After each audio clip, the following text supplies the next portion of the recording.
In the past 20 years, we've been living through the death of the American male.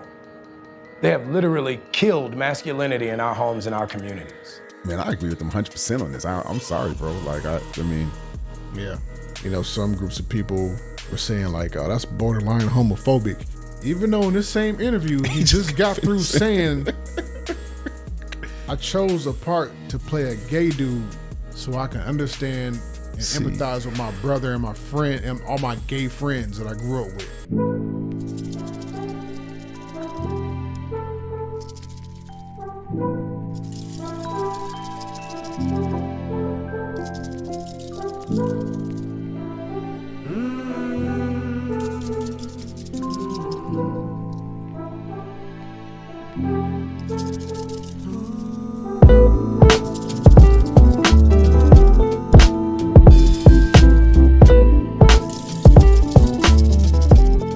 Welcome back to the Get Busy Podcast. That's your boy B Jones. And that's your boy Izzy. We in this thing. What's good? What's good, dog? Man, look. Everything, man. Yeah. I got a full belly right now, man. That's what's good. That's always a blessing, man.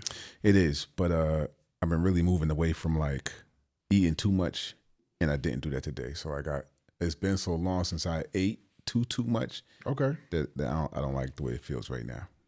Congratulations. I guess. That's a breakthrough. That's a progress right there. Man, I'm sitting here like, ugh. So I remember you used to like brag about how you used to go in on the food, especially on Thanksgiving. Man, it was 4 plates minimum, literally. It was the 4 plate minimum, stacked too, and with pride. You know what I'm saying? Yeah. And like I can't, man. I mean, can't do it no more. Nah, man, I can't even. You know, the second plate is misery. The second plate is misery. It's crazy, man. That metabolism slowdown is a real thing. Yeah. Or the screeching halt. I call it the screeching halt. When did you notice that? A while ago, to be honest with you. Okay. Yeah, when I was like trying to prepare for Thanksgiving, and I would get to the second plate and leave something on it, and I'm like, yo, this is.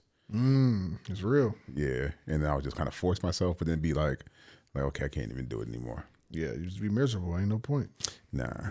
That's what's up. Trying man. to have different strategies to, okay, maybe if I don't eat this year, okay, maybe if I eat a little bit first, I'm going to jumpstart my metabolism. If you got to do all that, you're doing way too much. Just making excuses, you know what I'm saying, to do what you want to do. That's it. I tried, though. I tried to hold on as long as I could. Yeah. I had a good run. Yeah, man, look. You know, there's worse things out there, but. Hey, but man, now my kids, you know what I'm saying? Like Isaiah, he's 11, man. This kid eats like he's a 16-year-old track star or something. You know what I'm saying? Like, damn, man. Like, what do you mean you're still hungry? Like, that was a full plate. You ate my size plate. He's 11 years old. Oh, man. Wait till you turn 16. Man, bro, that's what I'm saying. Don't let him get into sports. So, man, what's good with you?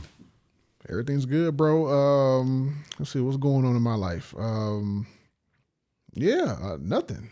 Hey, that's a good place to be. I mean, it's something all the time. Yeah, but it's nothing that's like nothing crazy. Yeah.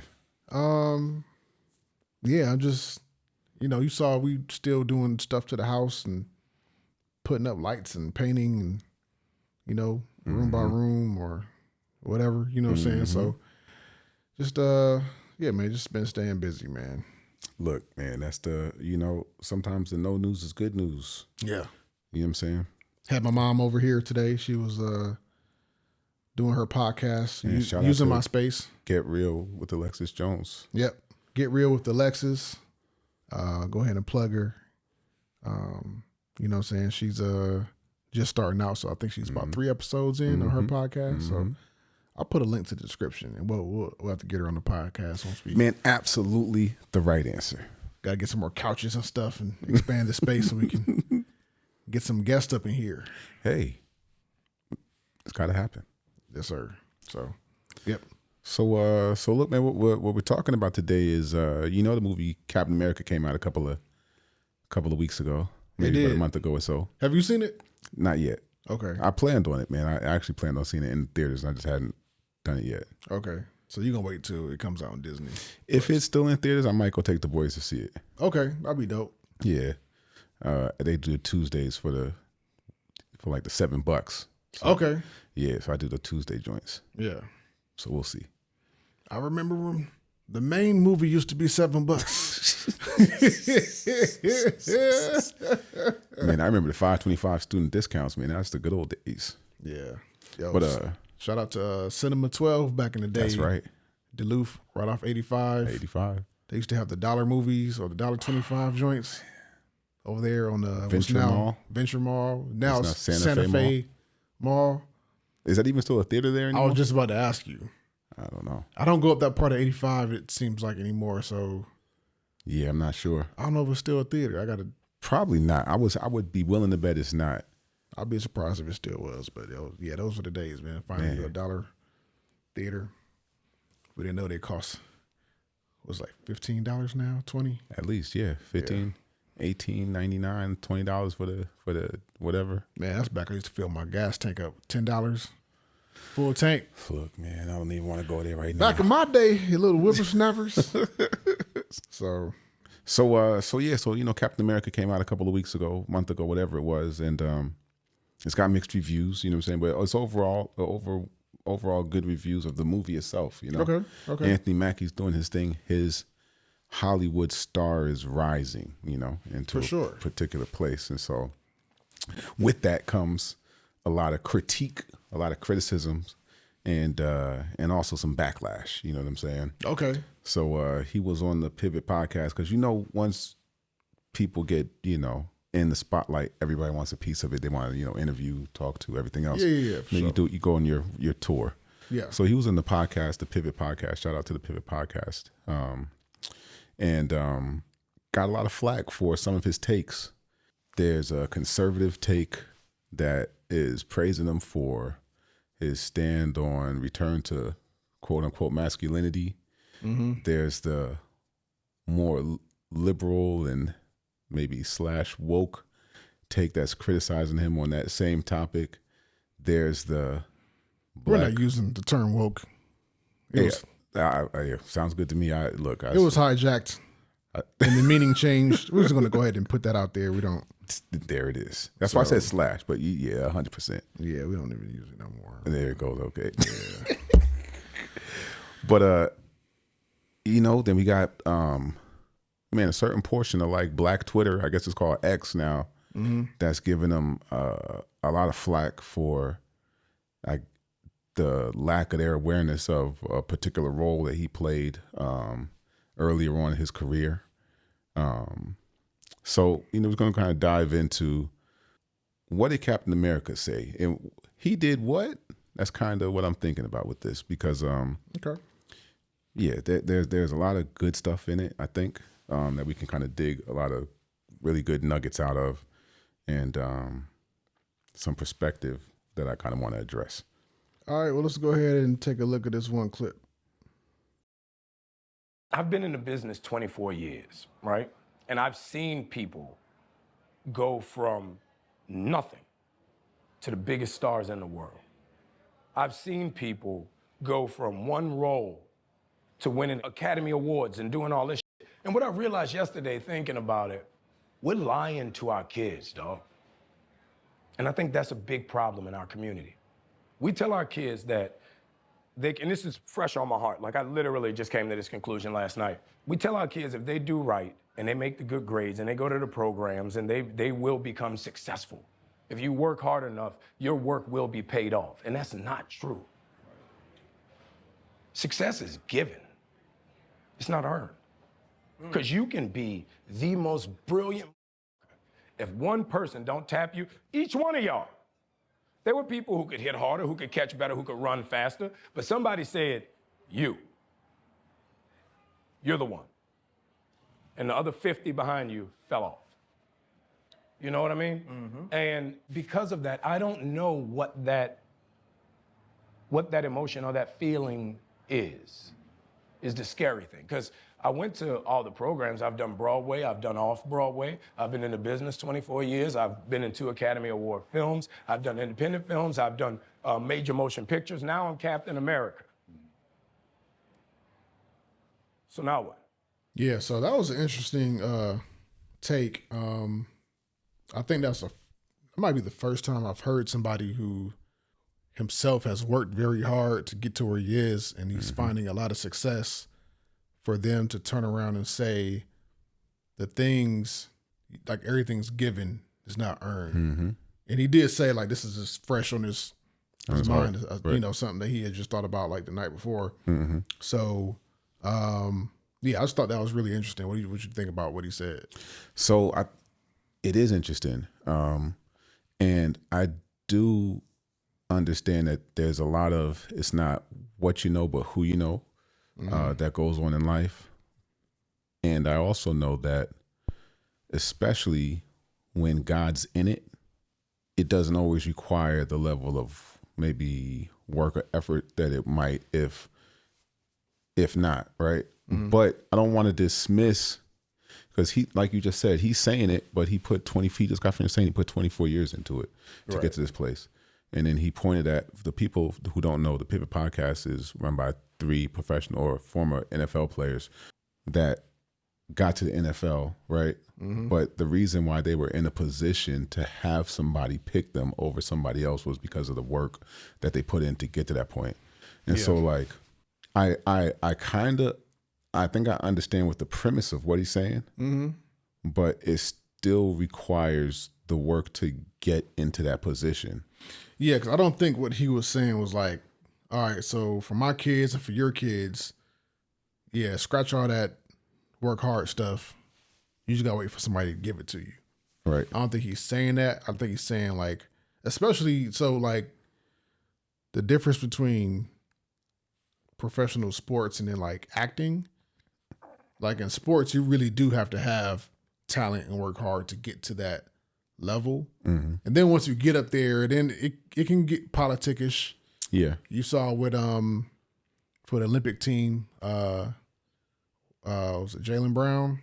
Yeah. You know what I'm saying? Didn't get picked for the team. And people were saying because he supported Kyrie Irving during the whole thing, but he was the MVP of the championship team. Correct. How do you not make the Olympic team? You know what I'm saying? Right. So, but with acting, it's like, yeah, Anthony Mackie could put in 24 years, and then co-star B, right, they could put in 6 months, and because somebody's like, yeah, let's elevate them, they could be elevated over because it's, you know, it's art. So, you know what I'm saying? Like, I hear that, but I don't, trying to think of the actual examples of that. It would be a lot easier to grab. Like, I understand what you're saying in concept. Because, you know, and I think about that, especially in music, I think it's probably a little bit more like that. Yeah. In the arts, I mean, music, movies, but like, I don't think you're going to know. You know what I'm saying? Like, some of the people at these record labels like hype up. Yeah. But you got other people that are more talented, been grinding for a longer time. They're more thoughtful, but they're like, nah, let's hype up the person with these ignorant lyrics and this person that's a conscious. No, I agree with that. I mean, so yes, right. There's still selection. There's still nepotism. Like there's still favoritism when it comes to certain things. And so I think that's what he's kind of speaking to. Yeah. But even to be in that place, to be chosen by somebody, there was some level of work and it might not be the same level of work, right? Yeah. But you still put in some work. Yeah, I guess. You know what I'm saying? Yeah. Like, and I'm thinking about just from the people in music or movies, all of them that have made it to whatever level. He said Academy Award winners that went from not like, when you look back through their catalog or you look back at what it is they did, or, you know, when did they start acting or when did this and the third, like, there's always some level of work that gets put in, you know? And I think that, so the opposite of that is, how many times have you heard successful actors or successful musicians or successful athletes say that, man, so many people think it happens overnight, but they're not there with you whenever they, you know, they're not there during the grind, it's not third. So like, it's like, you know. I hear what you're saying, but I think for some people it does kind of happen overnight, maybe a couple nights. You know what I'm saying? Yeah. I mean, it could. I'm not going to say it's so. Not. Like, all right. So the whole Me Too movement, right? Yeah. So a lot of that stuff, like, what's going on in every industry, if you're a woman, but like in this example, Hollywood, you're a pretty face. Like, hey, you're beautiful. I'll put you in this movie. Yeah. If you, me and you can, get it in. And then some people's careers popped off like that. Or they had a sex tape and now they're billionaire. You know what I'm saying? Like, it's whatever. So, yes, there is, like, everybody has to do something, but some people have done this much and some people have done that much. Yeah. You know what I'm saying? So, another, like a real person example, like my mom, working in education in Gwinnett County for years. Yeah. And in Gwinnett County, especially in the 90s, super racist. Mm-hmm. She outworked a lot of people, but the people that she taught and helped build them up, a lot of those same people got promoted over her and didn't look back out for her. You know what I'm saying? It just is what it is. Yeah, so, I mean that is definitely a thing that when it comes to favoritism, when it comes to like jumping the ladder, but even those people were taught by her, and that's the part I'm saying. Like, it's not like they didn't do something to get there. Yeah, they do something. Yeah, they did something, but yeah. And that's what I'm saying. But it's not. So I think the overall Is that it's not Archie fair. theme, it's not, like my kids always like, that's not fair, that's not fair. We tell them, listen, life is not fair. It's not. We tell them life ain't fair. Like, And that's the biggest part of the picture. yeah. And that's a reality that you can't change. No. And so, but you gotta, so what we try to teach our kids, and even what I try to tell myself, is like, you have to still, you can't control everything, but you do have to work hard. You can't just depend on God, like, and pray, No. Lord, help me get to this, but you're not moving your feet. You know what I'm saying? Like, Absolutely you got to put work in and pray. And then, yeah, there's an element of human behavior that's going to affect some things. Right. But overall, like, it's all about how you handle the valleys and how you handle unfair treatment. Yeah. That builds a character that God looks for, but you'll get promoted later. You know what I'm saying? Yes. So yeah, I think what he was saying was fair, but you do got to work. You got to push forward. You do. Yes. Yes. Yeah, man. So, all right, let's check out this second clip. Play Perry's best friend, who was the poet. And I was like, nah, Perry's the best role. Like, I don't give a f that he's gay. Like, it's the best role. He's like, well, you can't play gay. I said, why? He's like, because you're not gay. I was like, that's the dumbest shit I've ever heard. I'm an actor. We acted, right? So after a lot of back and forth, he gave me the role, mostly because he couldn't find anybody else who can act. So, got the role, did the movie, finished the movie, went off to do 8 Mile. So that was literally my first movie. But I did it for a specific reason. Growing up in the South in the 90s and 80s, you grow up homophobic, sexist, and racist. And we talking about the 80s and the 90s. That's just a fact. You know what I mean? So when I got to school, my roommate was gay. But I didn't know how to deal with that. Like, my brother's gay. I didn't know how to deal with that. So being a man, I used my art to better myself. I played Perry so that I could understand my brother better. So I could understand my friends better. Going to art school, a bunch of my friends were gay.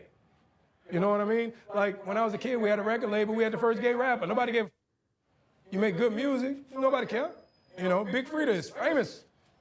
Here, for sure. For sure. You know what I mean? So the idea of being gay in New Orleans has always not only been supported, but it's been a part of the culture. But with me, I needed to figure out what was my holdup, what was my insecurity about that. And once I played that role, I realized everybody deserves to be loved. It's not my job to say who you love or who should love you. If you loved, I'm happy for you. That don't mean I'm gay. You know, so Perry was more so a statement piece for me with the love and admiration for my brother, with the appreciation and respect of my friends for that culture. It really put me in a position where I think it made me a better actor because I had to go so far out the box. Interesting. So he's talking about the role he played, the gay role, and the reason why he chose it. Very interesting. Like, he was told, like, you can't play a gay actor, or you can't play a gay person because you're not gay. It was like, So for a little bit more context with that, like, maybe if it didn't have, gay scenes in it. So that's kind of what he's been getting dragged recently on because I think people are just more familiar with his more recent stuff and not with his whole catalog. But, you know, so he had like a kissing scene in the movie, you know what I'm saying? Okay. And it's like, well, how can Captain America have been, you know, player? How can we have a gay Captain America? Blah, blah, blah, you know? And it's like, well, it's acting, you know what I'm saying? Yeah. So there's not, but people hold on to things or create narratives because of where their limitations are, you know what I'm saying? And we want to put somebody there because of, in this particular case, he played a role, you know what I'm saying? So because he was willing to play a role, then that means in their I guess minds that he is that. And it's like, we operate from a small mindset, man, like a lot of times in our society right now. Yeah. Yeah, that's, you know, it's kind of an unfortunate thing that he's still experiencing, you know, backlash from a film that he filmed however many years ago. But it was shocking, you know what I'm saying? Because when you're scrolling and it pops up and it's just a picture of him kissing another dude, it's like, whoa, whoa, you know? Yeah. Like, that's not what you're expecting to see. I didn't know about it either. I was just happened to see it and I was like, oh, okay. Yeah. You know, I don't know any actor. I don't know what all their movies are, you know what I'm saying? Yeah, no, But like, at all. yeah. So I don't know. I thought that was an interesting take on a straight man and his reasoning for playing that particular role. Because I've seen interviews with other actors. They're like, yeah, I'm just not playing a gay dude because I don't want to. You know what I'm saying? It's like respect, and he did it for the reason he did it. You know, respect. Hey, You know, he did his thing, but I mean, I didn't see the movie, but you know, he made his decision, went with it, and yeah. And I mean, but I don't have anything to say about as far as that goes, but I do respect a person that's willing to not let somebody else dictate what their reasoning could or should be. You know what I mean? yeah, And he believed in what it is that he was doing and the reason that he was doing it. And so, hey, you know, he stood up for it and he did it. yeah. He said it gave him more understanding of people, his brother, friends. Yeah. You know, so helped him to be, because like, you know, I mean, it's true. Like we grew up, we're around the same age as him, so 80s and 90s. Like He was right. I mean, it was, you know, a lot of extraordinary homophobia, right? yeah. So I remember my like the first two times I kind of got face to face with a gay roommate. So I had a roommate, cool dude. I didn't know he was gay. I kind of suspected. But I had found out, you know, I don't know, maybe like a month or so after, like, and we were in the, you know, in the same room, whatever. Cool roommate, man, because like the roommate I had before him, straight dude, but he was just messy. In fact, he was just nasty. This dude was just nasty. He never changed his sheets, like not once, like the whole semester. This dude was just dirty. Got the gay dude. That dude was clean, pleasant. I enjoyed him a lot more. You know what I'm saying? Even after finding, so it was a shock. Like when I found out that he was gay, and we were sharing. You know, we never was in the same room like naked together and that like change clothes. We just, you know, we ain't trying to do all that. You know what I'm saying? Like the bathroom in there, you go do your thing, switch out, I go do my. But and so it was that, and then a friend of mine, I kind of suspected maybe with him, but we were all like in the same ministry. Okay. In college. And so it was me, him, another homeboy, and another homeboy. Like we was all close. And so I remember we was all sitting in his car and like he told me, you know, he was talking to us like, hey man, I got something to tell y'all. And it was really hard for him to get it out. But he did. He was like, yeah, man, I'm gay. And like I remember like that just hit me because I never really been confronted like that with somebody that I knew and was cool with. And, you know what I'm saying? I didn't grow up around a lot of gay people like that. You know what I'm saying? I think we had like the one dude at my high school that everybody knew was gay, but it was just like that one dude, you know what I'm saying? And so this was different because it was like, this is my friend. And like, you know, we're in the Christian ministry and, you know, he's struggling with this and, you know, but he had the, you know, the courage and he trusted us enough to tell us and, you know, let us know what was going on with him. And I'm glad he was able to do that. Yeah. So, you know, he didn't feel alone. But I had to like make a decision in that moment because of the shock of it. It's like, okay, You know, and the inside, I was like panicking. I was like, oh, I don't know what to do. Like, I don't know how to help you. I don't know what to say.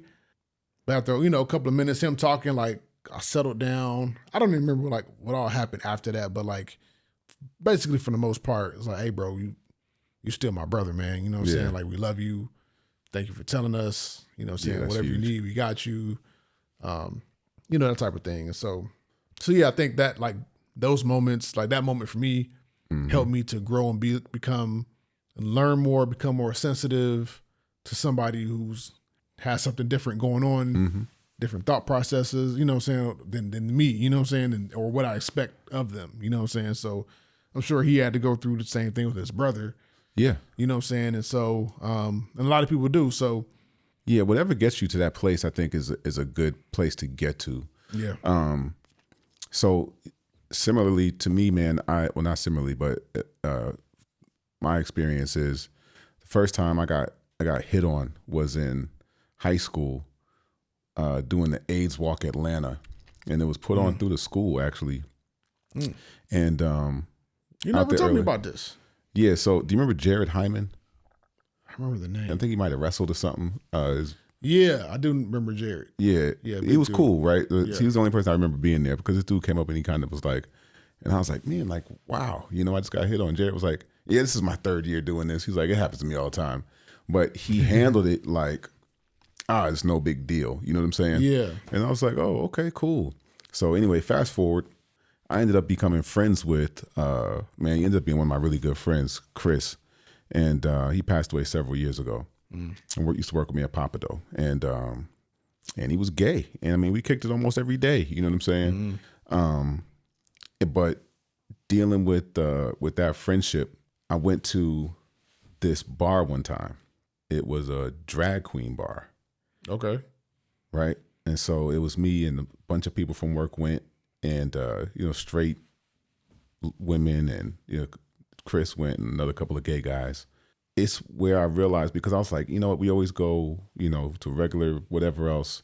And that was me kind of doing what Anthony Mackie did. It was like, all right, he's a really good friend of mine. I've never put myself in a position to like experience his world. You know what I'm saying? Yeah. I didn't necessarily agree with it, but I was like, all right, let me just go see, you know? Yeah. Just because, hey, you do everything that I do. So okay, you want me to come? Everybody's going, I'm gonna go. So we went, man, and I heard this person singing, there was a song that came out like My Name is Peaches. You remember that song that came out it was an old school song, like For Women or something like that. Sounds familiar. All right, anyway, it was whatever it is. And I'm like, yo, this person is killing it. I'm thinking it's a lady that's killing. I'm like, oh, okay. And then it's a drag queen that comes out, you know. But it's one of the most like amazing songs I've ever heard, like out of my own ears. You know what I'm saying? Yeah. So I'm kind of thrown off. And then I'm in this place where normally if I go somewhere, I feel like it's not an uncomfortable setting, because I feel like, you know, I can deal with somebody else. You know what I mean? But that was the first time I've been somewhere where it was like, I had to question, why was it uncomfortable for me? Like, why do I feel this way? Like, these people ain't coming up to me. I'm not doing anything. You know what I'm saying? Like, there's nothing that's actually happening. And so I realized that's where my line was. I was like, okay, you know, like, I've done this. You know what I'm saying? I've experienced this. I'm not going to continue to do this or experience this anymore. But he appreciated it because I was willing to actually. He wasn't asking me to go have sex. He wasn't asking me to participate in something that was gay. He just wanted to go to a bar and listen to people sing. You know what I'm saying? Yeah. And so it's like, and so sometimes when you're trying to be there for a person, you need to be able to meet a person where they are. And it doesn't mean to put yourself in, for lack of a better word, in like sin-ins. You know what I'm saying? You don't have to put yourself in the absolute wrong positions. Yeah. But to the capacity that you're capable, if you're trying to reach somebody, sometimes it can be beneficial if you're able to show them that you can meet them there. You know what I'm saying? Using discernment. Yeah, for sure. So, yeah, so shout out to Anthony Mackie. You know what I'm saying? Yeah, man. All right, so this is the last clip we're going to play. This was him just speaking on what he described as the death of manhood in America. This was the real controversial one, so let's check it out. I keep my boys humble. Like my boys have never had a pair of Jordans. You know, my boys don't do all that internet fly. I'm like your kids. And no, I don't give a I could be the biggest star in the world. Do not let me catch you being stupid. Do not. And my oldest gets it. My 15-year-old, he tells the other ones, he's like, yo, don't make dad mad. Because once you get one that's right, he gonna straighten the other ones out.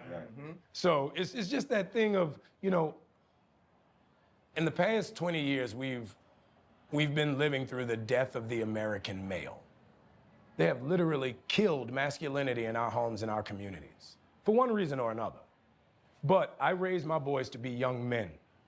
And however you feel about that, you feel about that. Right. But my boys will always be respectful. They will always say, yes, sir, yes, ma'am. No, sir, no, ma'am. They will always say thank you. They will always open a door for a lady. They will always make sure that their mother is taken care and provided for. They will always be men. And that's always, since they were 2 years old. Every time I left for a job, I tell my 15-year-old, you're the man of the house. You make sure these doors are locked every night, this alarm is on, you text me or you call me every night before you go to bed and you wake up. I love that. Because we're men. If I'm not there to protect, he got to be there to protect. Because you can have all the money in the world, motherfucker climb through the window, that money means nothing. Right. You can have all the celebrity in the world, motherfucker jump through the door, that celebrity means nothing. Yeah. So you got to have a little guard in there, you know? And so for me, it's always that idea of American masculinity is very different. You feel it when you go to Europe. Like you see these and you're like, could bust your ass, boy. You know what I mean? You know what I'm saying? You go to Europe. Tight ass pants. Yeah, tight ass pants. Motherfucker, what's good, boy? You better lotion your ankle. Like you feel it when you go to Europe. Even when you, like I was just in Kenya and I was walking around, I'm like, yeah. Dude was like, you ain't from here. Like, nah. Yeah, I could tell. I know you can. I could tell I ain't from here.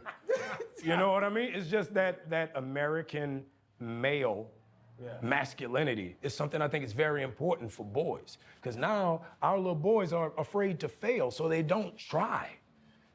You know what I mean? When we were kids, we did tackle drills. We would run face first into each other. We just talked about it. Dudes don't even talk to a woman face to face. They don't know how no more because, women they are so mean and so angry, bruh. I saw this. My nephew was talking to this girl. Oh my God, dude, she just killed him. I mean, he was like, "Excuse me, how you doing?" She goes, "Ugh."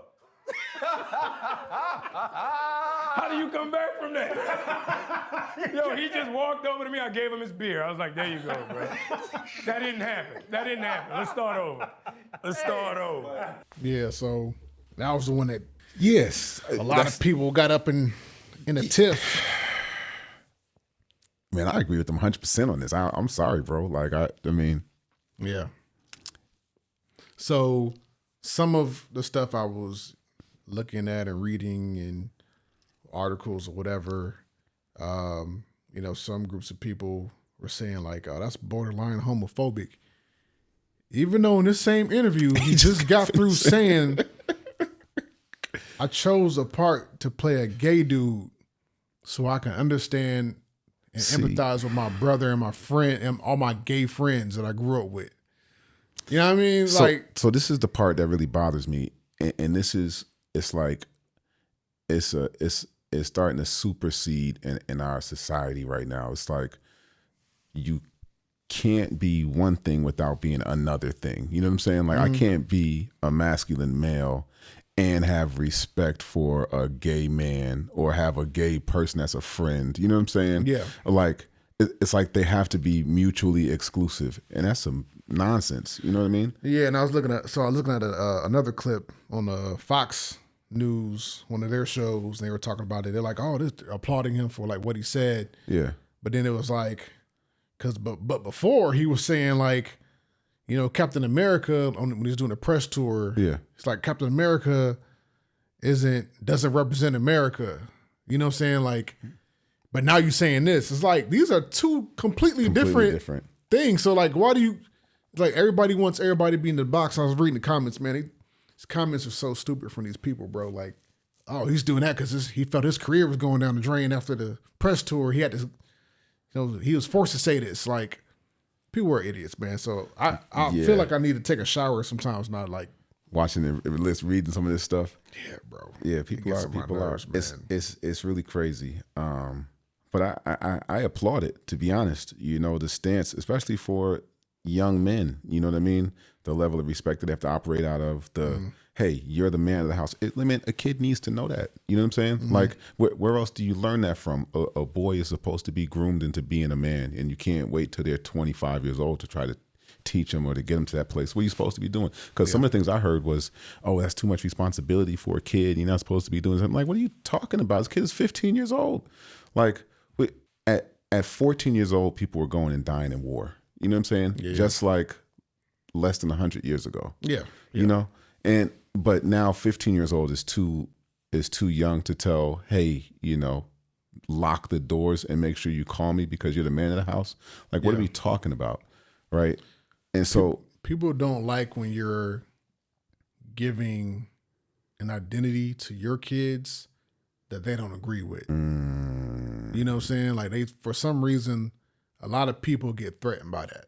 And it's not your, you know what I'm saying? Ain't nobody saying nothing about all kids or whatever. Like, this is how I'm raising my kids. And so if you think about it, he has 4 sons. If they grow up, just from that clip, they grow up to follow what he said in that clip, is that going, irregardless of what you believe in, if they follow what Anthony Mackie said in that clip, is that going to be a plus for society, or is that going to be a negative effect for society? I mean, there's only one answer, bro. I mean, he said you're going to respect, you're going to take care of your mom, you're going to open the door, you're going to please and thank you. It's like, what do we, like, where is the negative in that? You're going to look out for your house. You're always going to be respectful. You're always going to say, like, what are we talking about? You know what I'm saying? Like, how does that even equate? But it's to your point. Don't do stupid stuff online. Like, we complain about looking at dumb stuff online all the time. Right. Everybody complains about that. He's like, I don't care how big I get as a star. Like, y'all not doing none of the stupid stuff that you see on. And I think it's something humble too, because he's like, no, they're not doing the Georges. They're not getting this in the third. Like, we're not doing all that. Yeah. And there's a level of like, so I fully appreciate that, man. I feel like he was being honest about his, you know, whatever it was they were asking him about. You know what I mean? I didn't find anything wrong with that. I wanted to say something else too about, because there was a point I kind of skipped off over a minute ago with the with going to that bar. The thing that I was grateful about going to that bar was I ended up having some transsexual people in my family, right? Or I consider them family. Somebody that I grew up with was a young lady and has transitioned to becoming a man, right? And then as I got to be like 22 or 22 years old, I met somebody else and we became really cool. And then he transitioned to become a lady. But having some level of experience and prior helped be able to deal with that without it being an ultimately awkward situation. It's still different, right? Because we're talking about memories of when you were still different, you know what I'm saying? And you, hey, you remember when, you know, we used to go swimming back? Like, yeah, I remember. You mean when, you know what I'm saying? But so those moments can help relationships, you know what I'm saying? Yeah. Because this is somebody I grew up with from the time I was 9 years old, you know, and I'm 44 now. Yeah. So it's like when a person comes to you after something like that, they're not looking for shame. They're not looking for like scorn. They're not looking for hatred. You know what I'm saying? Yeah. What we're called to do is love. You know what I'm saying? Yeah. And so that can be very difficult because of how challenging the difference is. But if you put yourself in the position to be accepting, you know, it can be a little bit easier. So I just wanted to bring that up real quick. Yeah. No, that's good. That's good. I agree with that. So yeah, you know, it's when you make these comments, they're charged these days, and it's gonna, especially when you're famous and you're on the up swing of your career, it's gonna get Anthony Mackie got canceled. All right, cool. You know what I'm saying? Like, that's what it boils down to, man. You just got to operate with whatever level of integrity it is that you believe in. You know what I'm saying? Yeah. And then not really compromise for it. And it seems like he's not compromising in any capacity. So I do respect that. He's talking about how he's dealing with his kids, not willing to compromise with it. He's talking about his acting, not willing to compromise with it. You know what I'm saying? And what was the third one? Yeah, talking about lying to our kids. Yeah. Lying about success, right? Right. But either way, this is something that, he's come to the realization of. And so I think there are too many people that are trying to be politically correct. There are too many people that are not willing to be honest in life so that they can be liked, as opposed to like actually standing for what it is that they believe in. And so it doesn't mean that you have to, necessarily bow down or not operate out of kindness, but you can still be honest with your position, you know what I'm saying? Yeah. And stand for what it is that you ultimately believe in. Yeah, and still love people. You don't have to be 100%. the most agreeable person, but you still love and respect people. And people are not going to always see that as respect or love because they don't agree. Huge. But that's the biggest part right there. Yeah. That's the biggest part. But that's what the word tells us to do, man. Like, what I'm saying? We got to love people. Yep. And tell the truth. Yep. That's not real. a truth, not my truth, but the truth. Man, say it one more time for the people in the back. The truth, not my truth, or a truth, the truth. You heard it right here. That's all I got, man. Yo, so operate with a sense of integrity, love people regardless, and until next time, make it a great day. Get busy. Get busy, y'all. Peace. Peace.